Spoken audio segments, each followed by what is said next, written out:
এটা হলো নাখোদা মসজিদ, বড় বাজার। কত সুন্দর মসজিদ, কলকাতার সবচেয়ে বড় মসজিদ এই নাখোদা মসজিদ। এই যেখানে আমি 4 রাকাত নামাজ পড়লাম, তো আমার সেই সৌভাগ্য হইল 4 রাকাত নামাজ পড়ার এই নাখোদা মসজিদে। তো যদি কেউ কলকাতায় ঘুরতে আসেন, এই নাখোদা মসজিদটি অন্তত একবার ঘুরে যাবেন। অনেক সুন্দর এই নাখোদা মসজিদটা, ব্রিটিশদের, মোগলদের আমলে তৈরি এই মসজিদ। সরি, ব্রিটিশ না, মোগলরা। দেখতে পাচ্ছেন কত সুন্দর এই মসজিদটা, নাখোদা মসজিদটা কতটা সুন্দর মসজিদ।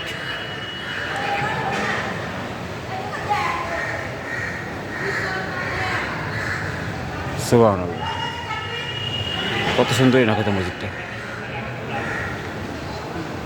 যাই, আমি এখন বেরিয়ে যাব।